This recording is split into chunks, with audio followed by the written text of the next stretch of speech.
रचना यार, अब तो उठ जाओ, सुबह 7:30 बज गए हैं और तुम्हारी शीला अभी तक आई नहीं है। वो छुट्टी करेगी तो घर के काम हमें ही निपटाने पड़ेंगे। अरे परेशान हो गई हूँ मैं इस काम वाली की रोज रोज की छुट्टियों से। समझ में नहीं आता, जब महीने में 10 दिन काम हमें ही करना है तो हमने काम वाली लगा क्यों रखी है। अच्छा ठीक है, चलो उठ जाओ, चाय मैंने बना दी है, चाय पी लो, फिर फटाफट से खाना बनाते हैं, वरना ऑफिस के लिए लेट हो जाएंगे। सबकी शीला की तरह पक्की नौकरी थोड़ी ना होती है कि मन करे तो काम पर आओ वरना छुट्टी करके बैठ जाओ। फिर भी नौकरी कहीं नहीं जाने वाली, हमें तो लेट पहुंचने पर भी जवाब देना पड़ता है। ठीक कह रहे हो यार, उठ रही हूँ, बस 5 मिनट। चाय पीने के बाद रचना और अमित ने जल्दी जल्दी घर के काम निपटाए और उसके बाद तैयार होकर ऑफिस के लिए निकल गए। शाम के समय ऑफिस से निकलकर रचना फोन पर, अमित क्या करे, कुछ बाहर से पैक करवा ले क्या। इस शीला का तो कुछ समझ में नहीं आता, सुबह भी पूरा खाना हमें बनाना पड़ा था, अगर शाम को भी नहीं आई तो। मैं पहले ही बहुत थक गई हूँ यार, मुझसे खाना नहीं बनेगा। तुम टेंशन क्यों ले रही हो, जब हमें पता ही है कि वो छुट्टी करने ही वाली है तो हम बाहर ही खाकर चलते हैं ना, और फिर कोई बढ़िया सी फिल्म लगा कर देखेंगे। नहीं, जब डिनर बाहर करेंगे तो मूवी भी कहीं बाहर ही देख लेते। कई दिन हो गए हम कहीं बाहर भी नहीं गए। अरे अभी लास्ट वीक तो मूवी देखकर आए हम। देखो, मूवी के टिकट कितने महंगे हो गए। कम ऑन यार, अब टिकट के पैसे गिनवाना तो शुरू मत कर दो तुम। अच्छा चलो ठीक है, पर घर चल के चेंज करना है या फिर डायरेक्ट चले। नहीं नहीं, अभी तो 6 बज रहा है, घर चलते हैं, कॉफी पीकर चलेंगे। अब हम लोग बाहर आ गए तो मैं यहाँ से अपने लिए एक ड्रेस भी ले लेती हूँ, यहाँ शोरूम में ना बहुत अच्छे कुर्ते मिलते हैं। मैम सब क्या बनाने गए? नाश्ते में आलू के पराठे बना ले और लंच के लिए आलू गोभी बनेगा। अच्छा एक बात बता, कल क्यों नहीं आई थी तू, ऐसे बिना बताए अचानक से गायब हो जाती है तू। तुझे पता है ना हम दोनों को ऑफिस जाना होता है, कितनी परेशानी होती है। देख शीला, तू रोज रोज ऐसे छुट्टी करेगी ना तो परमानेंट छुट्टी कर दूंगी तेरी। मेरे को पता था मैम सब, गरीब की मजबूरी कोई सुनना ही नहीं चाहता। आपने भी सीधा धमकी दे दी काम से निकालने की। अरे फोन खराब हो गया था मेरा, मैं किधर से फोन करती, वरना मेरे को अच्छा लगता है कि आपको ऐसे परेशान करने का। बात तो ठीक कह रही है अमित, बेचारी गरीब है, आजकल महंगाई देख रहे हो ना कितनी बढ़ गई है, कहाँ से नया फोन खरीदेगी। बेचारी का पुराना फोन खराब हो गया है, मैं सोच रही हूँ अपना पुराना फोन शीला को दे दूं। वैसे भी मैं कई दिन से आईफोन 17 लेने के बारे में सोच रही हूँ। अरे तुम्हारा फोन पुराना कब हुआ है, मुश्किल से 1 साल इस्तेमाल किया है तुमने। अच्छा चलो देख लो, जैसा तुम्हें ठीक लगे, अब मैं क्या बोलूं। अच्छा सुशीला, तो ऐसा कर, अपना वो पुराना फोन ठीक मत करवाना, मैं तुझे अपना फोन दे दूंगी, आज ही ऑर्डर कर दूंगी। अरे लेकिन आज ही ऑर्डर कैसे करोगी, अभी तो पैसे भी नहीं है, सैलरी तो आ जाने दो। अरे चिल यार, कौन सा मैं पूरे पैसे एक बार में देने वाली हूँ, ईएमआई पर लेंगे, टेंशन की कोई बात नहीं है। इतने सारे पैसे एक बार में आजकल किसके पास होते हैं। 2 दिन के अंदर रचना का नया फोन आ गया था और रचना ने अपना पुराना बिल्कुल ठीक ठाक चलता हुआ फोन काम वाली शीला को पकड़ा दिया। दीदी आप लोग तो नाश्ते में 2-2 पराठे खाते हो, ये आलू रखा रखा खराब हो जाएगा। मैं सोच रही 3-4 पराठे और बना लो, अपने साथ लेके जाएगी। आपको तो शाम को फ्रेश खाना बना कर देती है ना मैं। अच्छा ठीक है, बना ले तू। दीदी ये कैसा कुर्ता पहन लिया आज आपने, इसको आप मेरे को दे दो, फेड लग रहा है। इस बार ना आप नया 4 डिनर सेट मंगवा लेना, आजकल कोई भी मैडम लोग की यहाँ स्टील के बर्तन में खाना नहीं खाते। अच्छा ठीक है, मैं भी सोच रही थी कपड़े और बर्तन छांट दूं। ठीक है, पुराने वाले तू ले जाना, मैं नए मंगवा लूंगी। ठीक है दीदी। शीला का ये रोज का रूटीन था, वो जानबूझकर पहले जरूरत से ज्यादा खाना बना लेती और फिर बचा हुआ खाना बेचारी बनकर अपने साथ पैक करके ले जाती। इतना ही नहीं, रचना के सूट, साड़ियां, घर का अनयूज्ड सामान सब पैक होकर शीला के घर ही जाता था। अच्छा शीला, मैं ऑफिस के लिए निकल रही हूँ, मेरा पार्सल आएगा, उसे लेकर मेरे बेडरूम में रख देना और सफाई करने के बाद अच्छे से ताला लगा कर जाना, ठीक है ना। हाँ हाँ दीदी, अब काहे को टेंशन ले रही है, मैं सब कर देगी, आप आराम से जाओ। अरे अब क्या ऑर्डर कर दिया तुमने, तुम्हारे पार्सलों से मैं परेशान हो गया हूँ। कभी कभी तो मुझे ऐसा लगता है कि तुम्हारी सैलरी से ज्यादा का पार्सल आ जाता है महीने में। अमित, सोसाइटी में रहने के लिए खुद को मेंटेन भी करना पड़ता है, और तुम क्या चाहते हो, ऑफिस में फटीचर बनकर जाऊं क्या मैं। तुम्हें पता है मेरी मैनेजर पूरे 1 लाख का बैग लेकर आती है ऑफिस में, और मेरा बैग देखा है तुमने, किसी को बताते हुए भी शर्म आती है। तुम्हारे बर्थडे पर 15,000 का बैग दिलाया था मैंने, इतना सस्ता भी नहीं था कि तुम्हें किसी को बताने में शर्म आए। तुम बॉयज ना ये सब चीज समझ ही नहीं सकते, तुम्हारा क्या है, पैंट शर्ट पहनी और पहुंच गए हाथ हिलाते हुए ऑफिस। हम लड़कियों को बहुत कुछ मेंटेन करके रखना पड़ता है, फीमेल सारी चीजों को नोटिस करती है। तो तुमने भी 1 लाख का बैग मंगवा लिया है क्या? अरे नहीं यार, 1 लाख का बैग मेरे बजट से बाहर है, मुझे पता है। लेकिन ये सेल आई हुई है ना ऑनलाइन, उसमें वही बैग पूरे 75,000 का मिल गया, ऊपर से नो कॉस्ट EMI भी थी। मैंने सोचा ले लेती हूँ, अब एक साथ तो कभी 1 लाख रुपया होगा नहीं। चलो ठीक है, अब ले ही लिया है तो। क्या हुआ, तुम्हारी लद्दाख वाली रोड ट्रिप का प्लान फाइनल हुआ कि नहीं? अरे कैसे फाइनल होगा यार प्लान, मैं खुद इंटरेस्टेड नहीं हूँ। राजेश तो कई बार पूछ चुका है, मैं ही बात इधर उधर कर रहा हूँ। क्यों? तुम तो पहले बहुत एक्साइटेड थे, अब मना क्यों कर रहे हो? यार बाकी लोगों की गाड़ी देखी तुमने, और हमारी गाड़ी देखो, कहाँ उनकी 30 लाख की गाड़ियां और कहाँ हमारी ये लो बजट कार। उनके साथ जाने में मुझे कंफर्टेबल ही नहीं लग रहा। बराबरी में शेयरिंग अच्छी लगती है, ऐसे नहीं। बाद में मुझे अपना मजाक नहीं बनवाना भाई। कई साल से सोच रहा हूँ गाड़ी बदल दूं, पर बजट ही नहीं होता। अभी मेरी पोस्ट पर सबने बड़ी गाड़ियां ले ली है, बताने में भी ना अजीब लगता है कि ये मेरी कार है। देखो मेरे पास ना थोड़ी सेविंग है, दिवाली पर बोनस आएगा, सब मिलाकर देखते हैं, नई कार फाइनलाइज कर लेते हैं। अब सोसाइटी के हिसाब से सब करना भी तो जरूरी है ना। रचना और अमित दोनों ही एक बड़ी सॉफ्टवेयर कंपनी में नौकरी करते थे। अच्छी खासी तनख्वाह आ रही थी, घर में हर तरह की सुख सुविधा का पूरा इंतजाम था, नौकर चाकर मौज मस्ती सब अच्छा था। लेकिन लाखों में कमाने के बाद भी दोनों के अकाउंट बिल्कुल खाली थे। बेटा मैं सोच रहा हूँ कि गांव में ऊपर वाली मंजिल को बनवा लेते। 6-7 लाख रुपए की जरूरत पड़ेगी तो तू कर देगा ना? अरे पापा, मेरे पास कहाँ है इतना पैसा, आपको तो पता है शहर में मेरे पास कितना खर्चा है। अरे अभी तो तूने इतनी बड़ी गाड़ी खरीदी, लाखों रुपए का खर्चा करते हो तुम लोग, लेकिन जब भी घर बनवाने के लिए पैसे मांगता हो तो साफ मना कर देते हो। पापा, गाड़ी खरीदना मेरी जरूरत थी, शौक में नहीं खरीदी मैंने। और पहले से इतने सारे लोन चल रहे हैं मेरे ऊपर, गाड़ी भी लोन लेकर खरीदी है। अभी गांव का मकान बनाने के लिए एक और लोन नहीं ले सकता मैं, इसलिए मना कर रहा हूँ। अब थोड़ा रुक जाओ ना, जब ये सारे लोन पूरे हो जाएंगे तो मकान के लिए पर्सनल लोन ले लूंगा मैं। वैसे भी गांव में रहने वाला तो कोई है नहीं, आपको और मम्मी को ही तो रहना है। पिछले 3 साल से यही कह रहा है तू, लेकिन तेरे खर्चे खत्म होने का नाम ही नहीं लेते। पिछले लोन खत्म होने से पहले तू नया लोन ले लेता है और फिर हर बार पैसा ना होने का बहाना बनाता है। पापा, आप नहीं समझ सकते, शहर में लाखों रुपए कमाई है तो खर्चे भी लाखों में ही हो रहे हैं। इतनी बड़ी सोसाइटी में अपार्टमेंट लिया है हमने, 35,000 रुपया महीने का मकान का किराया देना पड़ता है, बिजली का बिल, सोसाइटी का मेंटेनेंस सब मिलाकर 50,000 हो जाता है। खाना बनाने वाली, बर्तन झाड़ू वाली, इसके अलावा भी 100 तरह के खर्चे होते हैं। वाह बेटा वाह, तुम शहर में जाकर लाखों कमा रहे हो, उसके बाद भी पैसों का रोना रो रहे हो। हमने गांव में रहकर छोटी सी तनख्वाह में 3 बच्चों को पढ़ाया लिखाया बड़ा किया, फिर भी कभी पैसों का रोना नहीं रोया। समझ में नहीं आता इतने पैसे का तुम करते क्या हो।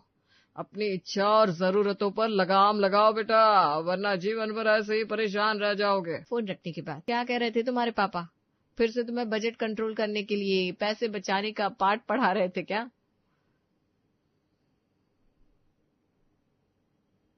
कभी कभी मम्मी पापा की बात सुनने के बाद मुझे ऐसा लगता है जैसे हमें अपनी कमाई को चूल्हे में डालने में ज्यादा मजा आ रहा है। अरे कौन नहीं चाहता उसकी कमाई का सारा पैसा उसकी जेब में ऐसे ही रखा रहे, लेकिन सरवाइव करने के लिए खर्च करना भी तो जरूरी है। अब क्या करें, गांव के लोगों की तरह 2 जोड़ी कपड़े में साल भर बिता दे क्या हम लोग? एक ही चप्पल में सिलाई करवा कर उसे पहनकर ऑफिस जाए और सेल में से अपने लिए कपड़े खरीद कर लेकर आए। इंसान जितने बड़े पद पर पहुंच जाता है उस हिसाब से खर्च भी तो करना पड़ता है ना। स्टेटस नाम की भी कोई चीज होती है कि नहीं? छोड़ो यार, वो लोग गांव में रहते हैं, उन्हें ये सब समझ में नहीं आएगा। यहाँ पर स्टेटस मेंटेन करने के लिए कितना प्रेशर होता है वो नहीं समझ सकते, इसलिए मैंने सबको समझाना ही छोड़ दिया है। जो होगा देखा जाएगा। दिन रात कमाने के बाद भी इंसान अपनी पसंद से कुछ नहीं ले सकता, फिर ऐसे कमाई का फायदा ही क्या है। वैसे भी आजकल बचत है ही किसके पास, सबकी जरूरत तो लोन से पूरी होती है। एक दिन, अरे तुम लोग ट्रिप पर गए थे ना, उसी समय उस शीला को अपने गांव गुजरात जाना पड़ गया। मुझे बोलकर गई थी कि मैं आप लोगों को बता दूं कि वो अगले 10 दिन तक काम पर नहीं आएगी। क्या कहा आपने? 10 दिन तक काम पर नहीं आएगी? इतनी लंबी छुट्टी? मैं ना इस बार उसके पैसे काटने वाली हूँ। अरे जरूरत से ज्यादा ही अपने मन की हो गई है ये। अरे क्या रचना, गरीब लोग हैं, इनका पैसा खाकर कौन सा रईस हो जाएंगे हम। बेचारी कैसे कैसे करके अपने बच्चे पाल रही है। गरीबों की हाय नहीं लेनी चाहिए। मैं तो अपने घर काम करने वाले स्टाफ को बहुत खुश रखती हूँ, और मेरे हस्बैंड को वैसे भी नई चीजें खरीदने का बहुत शौक है, तो मैं तो अपना सारा पुराना सामान उठाकर इस शीला को ही पकड़ा देती हूँ। अब रोज रोज नए फैशन के कपड़े आते रहते हैं, नया खरीद लो तो पुराना पहनने का मन ही नहीं करता। मैं तो सब उठाकर अपनी मेड को दे देती हूँ। अलमारी में भी जगह बनी रहती है और हस्बैंड भी चिड़चिड़ नहीं करते। अच्छा ठीक है, देखते हैं 10 दिन के लिए कोई और मेड मिल जाए तो अच्छा होगा। मुझे तो जल्दी ही सुबह ऑफिस के लिए निकलना होता है और ये शीला छुट्टी कर लेती है, बड़ी मुसीबत हो जाती है। अरे तुम टेंशन ना लो, मैं कल कोई दूसरी काम वाली भेज दूंगी। अगले दिन नई काम वाली। बोलो मैम साहब, आपको काम कराने का है क्या? हाँ कराना तो है, लेकिन सिर्फ 10-12 दिन के लिए। वो शीला करती ना इधर का, वो अचानक से अपने गांव चली गई है, तो वो जब तक काम पर नहीं आ रही तब तक तुम कर दो। जो तुम्हारा हिसाब बनेगा मैं पैसा दे दूंगी। अरे मैम साहब ठीक है मैं कर देगी। वो कोई अचानक से अपने गांव नहीं गई, पिछले 5 महीने से बराबर अपने गांव जा रही है वो छुट्टी ले लेकर। आपको बताई नहीं क्या? नहीं तो वो अक्सर छुट्टियां लेकर गायब तो हो जाती है, लेकिन उसने ऐसा कुछ बताया नहीं। क्या हुआ, कुछ परेशानी है क्या उसके परिवार में? अरे नहीं रे, परेशानी क्या होगी, घर बनाया ना उसने गांव में, पूरे 40 लाख का फ्लैट खरीदा है उधर। कभी थोड़ा ऊपर का काम कराने का था तो वही कराने के वास्ते हर महीने उधर जा रही है। क्या कहा, 40 लाख का फ्लैट खरीद लिया? अरे कहीं लॉटरी निकल आई थी क्या शीला की? इतना पैसा था इसके पास? होगा कहीं को नहीं, अकेले आपके घर से झाड़ू पोछा बर्तन खाने का 10,000 लेकर जाती है वो। आपके जैसे 6 और घर पकड़ कर रख लिए वो। उसका मर्द भी फैक्ट्री में काम करता है, शाम को टैक्सी चलाता है, ठीक ठाक कमा लेता है। उसके दोनों बेटे, उन्हें भी ज्यादा पढ़ाई नहीं, वो दोनों को टैक्सी में लगा रख के लाए।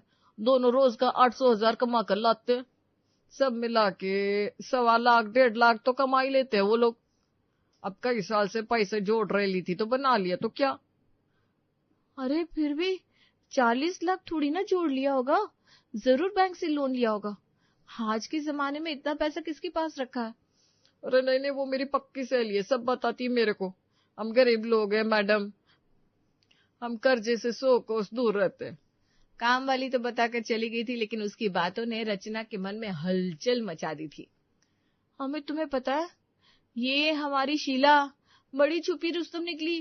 अरे अपने गांव में 40 लाख का फ्लैट खरीदा इसने, खुद का अपना फ्लैट हो गया, और इतना ही नहीं, वुडन वर्क मॉड्यूलर किचन सब बनवाया उसने अपने घर में। और हम इतने साल से नौकरी कर रहे हैं फिर भी किराए के मकान में रह रहे हैं। हमसे तो अच्छी ये काम वाली है यार। लेकिन मैं तो ये सोच सोच के परेशान हूँ कि छोटी सी सैलरी में इतना पैसा आखिर बचाया कैसे होगा उसने।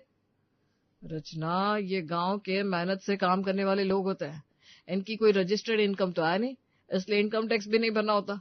इस तरह के काम करने वाले ज्यादातर लोग अपने बच्चों को बहुत हाई फाई एजुकेशन नहीं दिलाते, उनके बड़े बड़े सपने नहीं होते, इसलिए खर्चे भी बहुत ज्यादा नहीं होते। हाँ ठीक कह रहे हो तुम। वो काम वाली बोल रही थी कि इसके दोनों बेटे भी टैक्सी चलाते हैं, सब मिलाकर महीने का 1.5 लाख रुपया कमा लेते। लेकिन फिर भी 1.5 लाख रुपए महीने की तनख्वाह होगी तो घर में खर्चा भी तो होता होगा ना। ऐसा थोड़ी ना है कि जितना कमाया पूरा उतना ही बचा लिया। पिछले 3 सालों से दोनों टाइम शीला 2 लोगों का खाना हमारे घर से पैक करके ले जाती है। तुमने ये नोटिस किया कि नहीं? वो खाना उससे गलती से ज्यादा नहीं बनता, वो जानबूझकर एक्स्ट्रा बनाती है ताकि उसका खाने का खर्चा निकल सके। तुम अपने शौक पूरे करने के लिए बाजार में जाकर लाखों रुपए खर्च करती हो, और हमारे घर का जो पुराना सामान होता है उसे कौन ले जाता है? काम करने वाली कोई दे देती हो ना। बिना पैसा खर्च किए मुफ्त का कपड़ा, घर का सामान सब मिल जाता इन्हें। ऊपर से सरकार मेहरबान है, मुफ्त का राशन दे रही है, तरह तरह की लुभावनी योजनाएं लेकर आती है। ना इन्हें गाड़ी खरीदनी है, ना अपने बच्चों को बड़े प्राइवेट स्कूल में पढ़ाना है, ना इनके ऊपर सोसाइटी में दिखावे का झूठा नाटक करने का प्रेशर है, और ना ही महंगे कपड़े पहनकर इन ऑफिस में खुद को साबित करना होता है। इसलिए कम पैसों में भी इनका घर आराम से चल जाता है। ये झूठी दिखावे वाली जिंदगी जीने में वास्तव में तो गरीबी का शिकार हम लोग हैं। ये तो कमाल हो गया ना अमित, हमारी काम करने वाली के पास अपना खुद का मकान है और हम एक किराएदार बनकर रह रहे हैं यहाँ पर। अब तो हमें सबको बताना पड़ेगा कि हमारी नौकरानी मंगले वाली है और हम बेचारे दर दर की ठोकर खाने वाले किराएदार। 10 दिन बाद शीला अपने गांव से वापस लौट आई थी और इस बार उसका चेहरा खुशी से चमचमा रहा था। क्या बात है शीला, मैंने सुना तूने गुजरात में फ्लैट खरीद लिया। हाँ मेम साहब, ठीक सुना आपने। पिछले 10-12 साल से मेहनत कर रहे थे हम लोग इधर मुंबई में, अभी अपना मकान हो गया है। लेकिन इतना पैसा जमा करने में मेहनत तो लग गई होगी ना? मेम साहब, हम ना छोटे लोग बहुत बड़े बड़े सपने नहीं पालते, जो मिल जाता है वही से काम चला लेते। बिन खर्चे में आपसे फोन मिल गया था, और क्या चाहिए। आपकी सारी पुरानी ड्रेस, जूते, चप्पल, घर का पुराना फर्नीचर सब आप देती है। और ये सिर्फ आप नहीं करती, यहाँ के सभी लोग ऐसा ही करते। घर में जो भी एक्स्ट्रा होता है वो हम लोगों को दे देते। हमने अपने बच्चों को इच्छाओं पर नियंत्रण करना सिखाया है। भाई जो भी खाना लेकर जाती है मेरे परिवार में सब खुशी खुशी खाते हैं, कोई अपनी फरमाइश नहीं थोपता। सरकारी बस और ट्रेन में सफर करके काम चला लेते हैं तो पैसा बच जाता है। अपने पास कौन सी कार है जिसमें हर महीने पेट्रोल लगाना पड़ेगा। हाथ खींच कर चलने से पैसा बच ही जाता है। कुछ दिन बाद तुम्हें तो खुश होना चाहिए ना कि तुम्हारे घर पर काम करने वाली कामवाली ने अपनी मेहनत से अपना घर बना लिया। तुम तो उल्टा टेंशन में चली गई हो। मैं यही सोच सोचकर परेशान हूं अमित कि हम महीने का 1-1 लाख रुपया कमाते हैं, उसके बाद भी हम कुछ भी बचा नहीं पा रहे। बैंक की किस्त दे देकर जिंदगी चल रही है हमारी। हमारे पास अपना कहने के लिए कुछ भी नहीं है। क्या हमारा लाइफस्टाइल गलत है? कुछ गलती कर रहे हैं क्या हम लोग? रचना, ये जिंदगी ना एक रेस है जिसमें सब दौड़ रहे हैं, सबको मंजिल तक पहुंचना है, लेकिन सबकी दौड़ किसी और से नहीं बल्कि खुद से ही है। उसकी परिस्थितियां अलग है और हमारी परिस्थितियां अलग। 2 जोड़ी सूती साड़ी में पूरा साल बिता लेती है शीला। क्या तुम ऐसे होली में ऑफिस जा सकती हो? हमने अपने बुरे समय के लिए इंश्योरेंस किया है जिसमें हमारी तनख्वाह का काफी पैसा खर्च होता है, लेकिन उन्हें बुरे वक्त के लिए तैयार रहना नहीं आता। मशीन की तरह 7 दिन काम करती है वो। 5-6 घरों का काम करना आसान नहीं है, लेकिन हमें वीकेंड पर आराम चाहिए, सुकून चाहिए। सबकी अपनी प्राथमिकता है।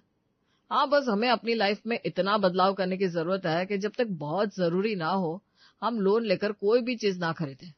अगर ये किस्त देने का झंझट नहीं होगा ना तो बचत खुद ब खुद होने लगेगी। हमें अपनी आदतें सुधारने की कोशिश करनी चाहिए। हाँ, लेकिन ये भी संभव नहीं है कि हम शीला का जीवन जीने लग जाए। रचना को पति अमित की बातें समझ में आ गई थी कि सामने वाले की मांग में सिंदूर देखकर अपना माथा फोड़ा नहीं जाता। रचना ने अभी इस कड़वे सच को स्वीकार कर लिया था कि चाहे काम वाली शीला का बंगला बनकर तैयार हो गया हो, लेकिन उसका सच तो यही है कि वो एक किराएदार है।